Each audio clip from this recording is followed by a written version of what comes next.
What's that? It's the poster they gave me. The midnight release of Suicide Squad. I like the movie okay. Like, it was alright. I don't know if I want to dedicate my wall to this movie. Do you wanna have this poster? You wanna take this poster, Batman? Have it up in your bat cave? In your bat wall? Be like, hey, look, these are my bad guys. They're in a movie together. Ah, look at my bad guys doing stuff with their lives.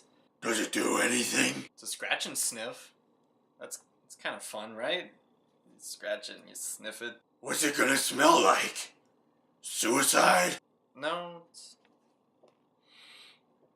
more like Lucky Charms. What's the difference? Whoa!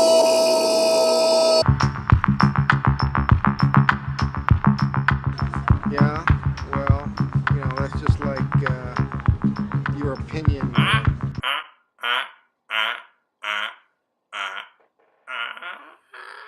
Suicide Squad was written and directed by David Ayer, and it stars Will Smith, Margot Robbie, and Viola Davis. Alright, I swear to God, I wanted to have fun with this movie. I really, really did. I really wanted to have fun with this movie, so before I get into this, please don't be mad. In case you haven't seen one of the many, many trailers, this film is about a group of supervillains brought together by a secret government task force run by Amanda Waller. Midway City is under attack, and it's up to this ragtag team to save the day. Because apparently Batman and Wonder Woman were busy during this whole fiasco. You can't review an ensemble film without reviewing the ensemble. So let's get into this. The top-billed Will Smith plays the cool family man assassin, Deadshot. Not gonna lie, this character was freaking awesome. I really like the fact that Will Smith wasn't like the main character, like the film didn't revolve around only him, but yet he still had fun with this role. He was also one of the deepest characters in the squad. He was the only one who was there that had like real motivation other than just not dying. He balanced out like the terrible people in this movie really well. Margot Robbie plays the long-awaited first big screen adaptation of Harley Quinn. When I first saw the trailers, I definitely had my doubts. But after watching the movie, I was extremely pleasantly surprised. I could tell she really understood this character and was also able to have fun with it. If you enjoyed Harley in the Batman animated series where she originated, I think you're going to enjoy her in this, because she's a very similar character, although she looks very, very different. Viola Davis plays the effed up Nick Fury for this effed up Avengers. Out of all the big comic book villains in this movie, Viola Davis as Amanda Waller is the biggest badass of the group. She was one of the coolest movie characters of, the entire year. 2016, cool movie characters, she wins the cake. I cannot give enough praise for this woman and her just badass presence. I want to see way more of her in the future. The only other squad character that had somewhat depth was the character of Diablo, played by Jay Hernandez. He had a very well-developed backstory, although he wasn't as utilized as much as I would have liked. He did have a very awesome, heartfelt scene with Harley Quinn, and a lot of characters in this movie had very good scenes together, which is something that is just awesome to have in an ensemble movie. That's what an ensemble movie needs, and this is exactly where the new Ghostbusters failed. Granted, the rest of the, Suicide Squad characters, the characters in the Suicide Squad, were kind of throwaway. Captain Boomerang was really good comic relief. He was a really funny guy, but as a character, didn't have much going for him. Rick Flag was the needed moral center, but was ultimately throwaway. Killer Croc looked really cool. The makeup was really, really well done, but they took a tragic comic book character with such an interesting story and turned him into basically Thug Groot.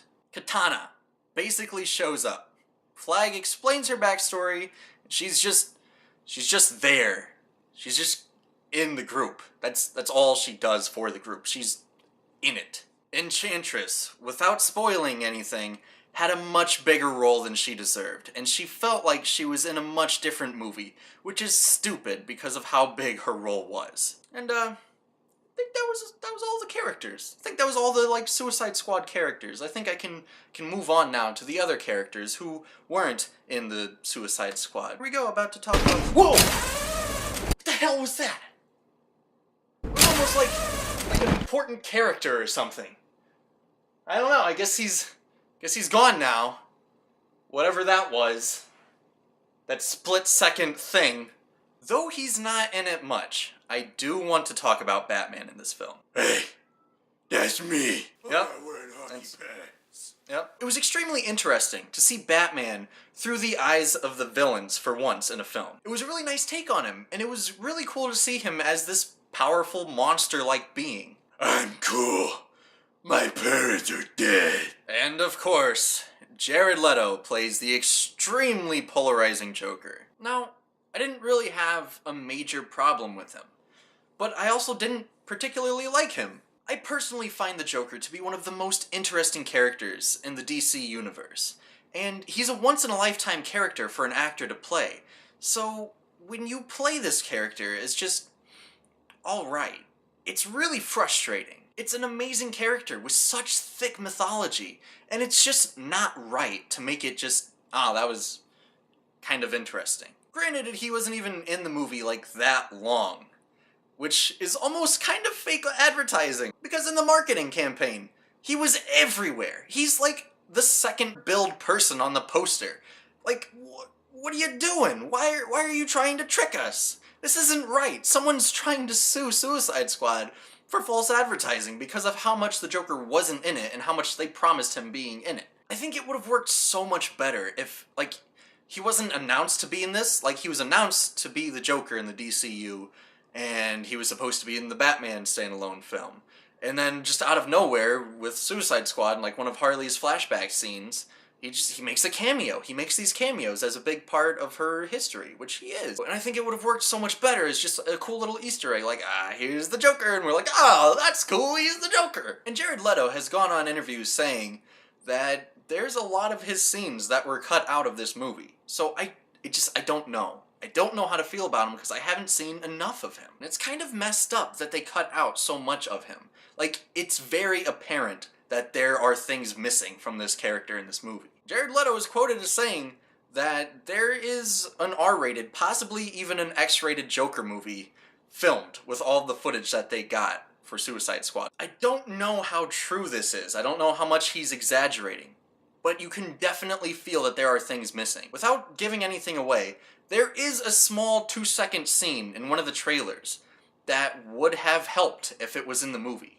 Like, I remember after a certain scene, I was like, okay, now this scene has to happen because I saw it in the trailers, and it would have made sense for that scene to happen.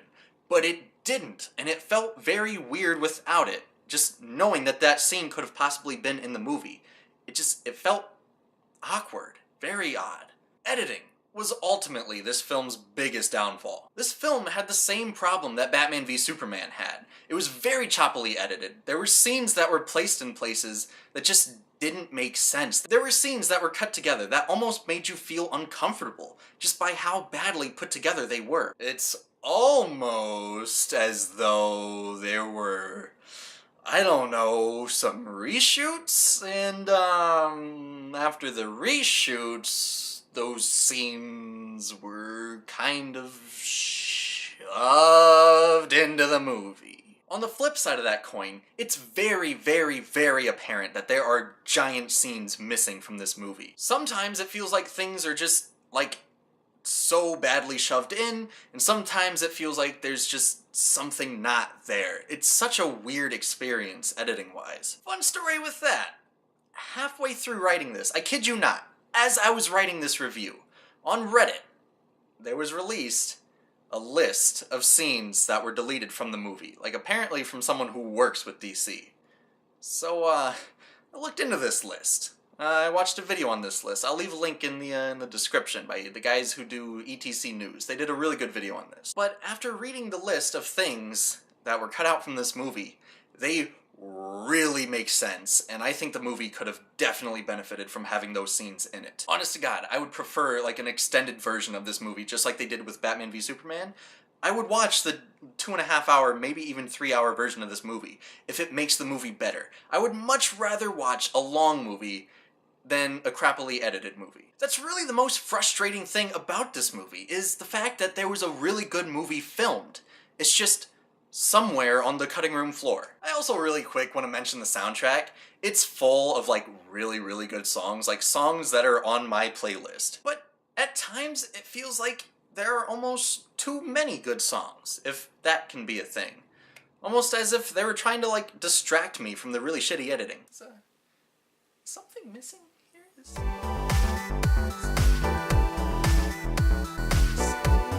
Hey, wait a minute. It's so difficult to judge David Ayer's directing in this movie, because you can't really see what his thought process was in filming this, just because it was so terribly put together. Granted though, his writing, like, plot-wise, wasn't the best. He did a good job with character interaction, but the actual threat could have been way better. The main antagonist was so boring and uninteresting.